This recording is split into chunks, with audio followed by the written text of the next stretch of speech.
इस वीडियो में हम लोग बात करने वाले हैं इनकम टैक्स रेक्टिफिकेशन के बारे में। जी हाँ, तो देखिए ऑफिशियल पोर्टल के ऊपर आपको एक रेक्टिफिकेशन का ऑप्शन मिलता है।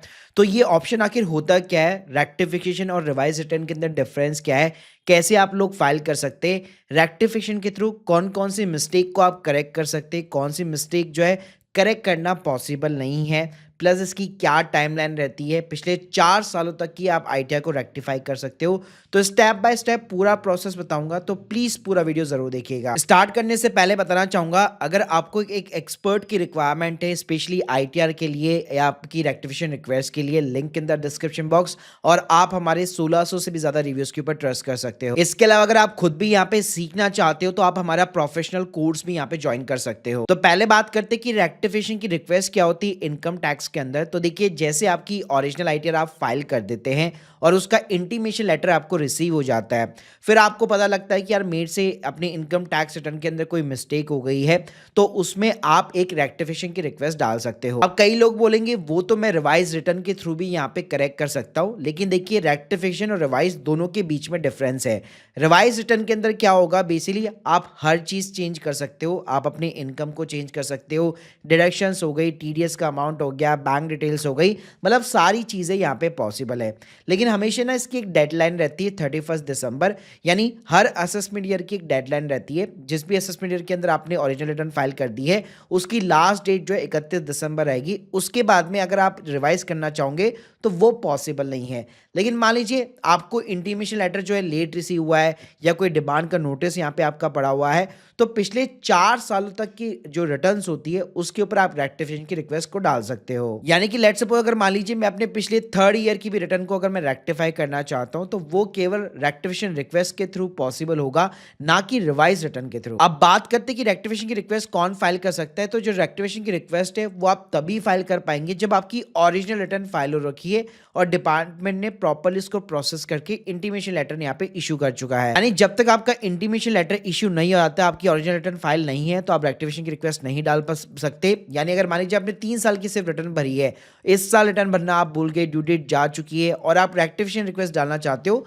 तो वो भाई पॉसिबल नहीं है। अब रेक्टिफिकेशन की रिक्वेस्ट डलती कैसे, तो हमेशा जब भी आपकी आईटीआर जो है प्रोसेस होती है उसके बाद में सीपीसी जो डिपार्टमेंट है वो इंटीमेशन लेटर यहाँ पे इशू करता है।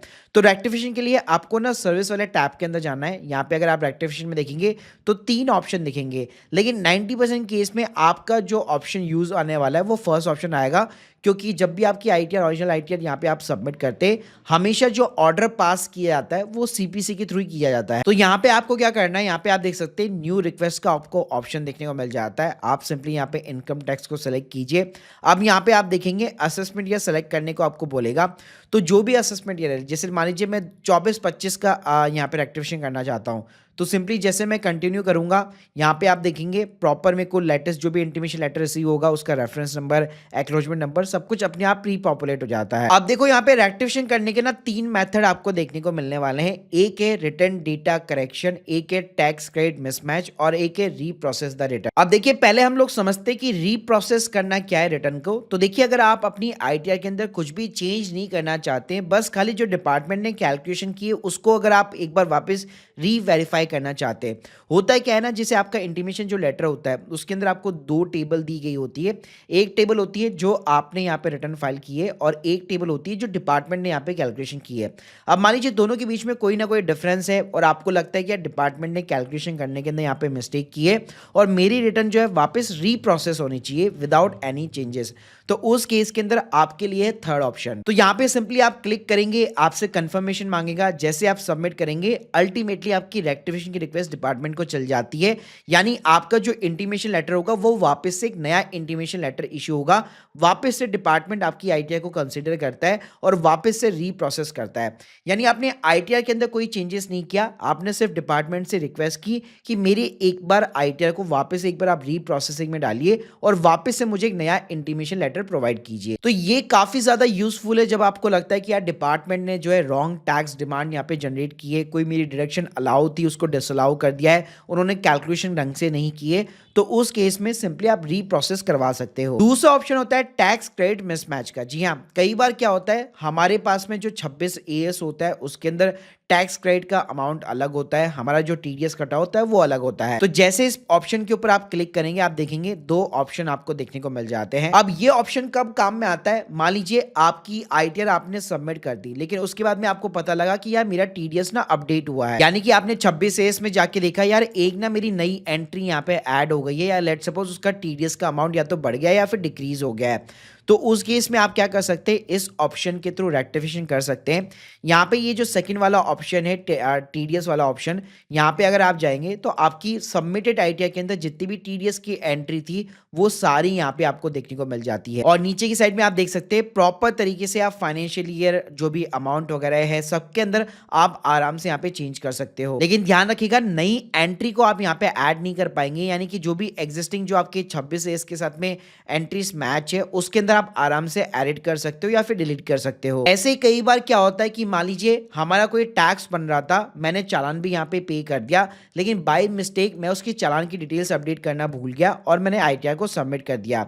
तो उस केस में क्या होता है डिपार्टमेंट आपका एक डिमांड लेटर यहाँ पे इशू कर देता है जबकि आपने ऑलरेडी यहाँ पे टैक्स पे किया हुआ है। तो उस केस के अंदर आपके पास में जो फर्स्ट ऑप्शन है details of the payment of the advance tax और सेल्फ असेसमेंट टैक्स, ये काफ़ी ज़्यादा यूजफुल है। यहाँ पे प्रॉपर जो है आप अपनी चालान की डिटेल्स अपडेट कर सकते हो, ऐड करवा सकते हो, किसी भी चालान को यहाँ पे आप एडिट कर सकते हो, डिलीट कर सकते हो। तो यहाँ पे आप चालान की डिटेल्स को ऐड करवा करके भी सबमिट करोगे तो आपकी आईटीआर रीप्रोसेसिंग में चल जाती है वापस, और आपने यहाँ पे जो भी नई एंट्रीज के अंदर चेंज किया है, चाहे टीडीएस की एंट्री है या टैक्स की एंट्री है, चालान की एंट्री है, उसको वापस कंसीडर किया जाता है और उसके अगेंस्ट में एक नया इंटीमेशन लेटर इशू किया जाता है। तो कई बार अगर आपके सामने ऐसी सिचुएशन है कि आप टैक्स पेड किया, आपने भूल गया आप चालान डिटेल्स को ऐड करना, या डिपार्टमेंट ने आपका टीडीएस जो है कम कंसीडर किया है जितना आपने क्लेम किया था, तो उन सब के केस के अंदर आप ऑप्शन 2 के साथ में जा सकते हो। फिर आता है भाई हमारा ऑप्शन 3 जो कि है रिटर्न डेटा करेक्शन, और ये एक टेक्निकल ऑप्शन है क्योंकि इसके अंदर आपको प्रॉपर जो है जेएसएन फाइल, एक्सएमएल फाइल यहाँ पे क्रिएट करनी पड़ती है। तो यहाँ पे इस ऑप्शन के अंदर पहले क्या करना पड़ता है, इस पे क्लिक करके आपकी जो भी सबमिटेड आईटीआर है उसके आप जेएसएन फाइल को यहाँ पे आप डाउनलोड कर सकते हो। फिर उसके बाद में ना आपको एक्सेल यूटिलिटी के अंदर उसको पूरा प्रिपेयर करना पड़ता है, मतलब जो भी असेसमेंट ईयर है, आईटीआर 1 है, 2 है, आप उसकी एक्सेल बेस्ड यूटिलिटी को डाउनलोड कर लीजिए और वो जो जेएसएन फाइल है वो आपको यहाँ पे इंपोर्ट करानी रहती है। तो यहाँ पे इंपोर्ट कराने के बाद में आप यहाँ पे जो है इनकम वगैरह के अंदर ध्यान रखिएगा, चेंजेस नहीं कर पाएंगे, यानी जो ओरिजिनल आईटीआर में आपने इनकम वगैरह डाली है वही रहेगी सेम, मतलब टोटल मिला के उसका जो है आप इंक्रीज नहीं कर सकते ना ही आप डिक्रीज कर सकते हो। तो अल्टीमेटली जो ना आपकी टोटल इनकम आती है आफ्टर द डिडक्शंस वगैरह वो यहाँ पे आपकी सेम होनी चाहिए जो भी आपकी फाइल रिटर्न है।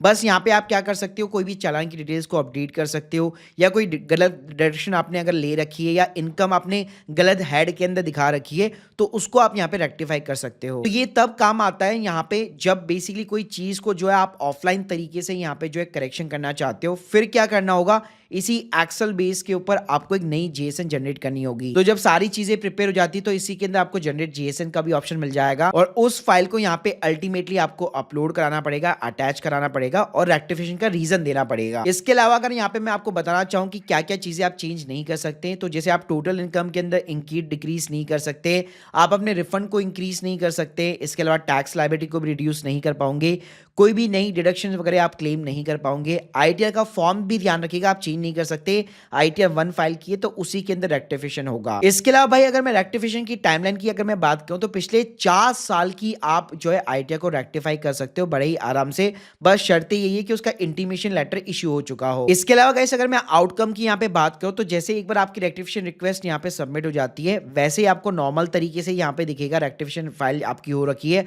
फिर वो प्रॉपर तरीके से अंडर प्रोसेसिंग जाती है और उसके अगेंस्ट में एक नया इंटीमेशन लेटर इशू होता है। तो अगर आपकी ओरिजिनल रिटर्न के अंदर लेट्स सपोज डिमांड का लेटर इशू हुआ है और रेक्टिफिकेशन के अंदर नो डिमांड का लेटर इशू हुआ है तो अपने आप ही वो क्रॉस वेरीफाई हो जाता है। तो रेक्टिफिकेशन के थ्रू आप अपनी रिटर्न को आराम से करेक्ट करवा सकते हो। इसके अलावा गाइस लेट्स सपोज अगर आप मल्टीपल रेक्टिफिकेशन चाहते हो तो वो भी यहाँ पे पॉसिबल है, यानी एक बार आपने रेक्टिफिकेशन मान लीजिए फाइल कर दी, उसके बाद में डिपार्टमेंट ने वापस सेम वही इंटीमेशन लेटर यहाँ पे इशू कर दिया और आपको लगता है कि यार उन्होंने गलत किया है, तो वापस अगेन उसी रिटर्न पे आप रेक्टिफिकेशन यहाँ पे डाल सकते हो। तो यहाँ पे more than one rectification request definitely allow allow है और 4 साल की वही लिमिट रहेगी। बाकी गाइस मैं फाइनल यही एडवाइस करूंगा कि यहाँ पे जो है रेक्टिफिकेशन की चीजें टेक्निकल है, लिमिटेड है, तो हमेशा एक टैक्स कंसल्टेंट को जरूर कंसल्ट कीजिएगा फाइल करने से पहले, क्योंकि कई बार रेक्टिफिकेशन अगर आपने फाइल कर दी, उसका इंटीमेशन लेटर जो है आप चाह रहे थे वो नहीं आया, तो उस केस में आपकी डिमांड भी यहाँ पे इंक्रीज भी हो सकती है। So guys hope you like this video, please subscribe our channel. अगर आप लोग की कोई भी डाउट्स है कमेंट बॉक्स में जरूर बताइएगा। Thank you guys, thank you very much.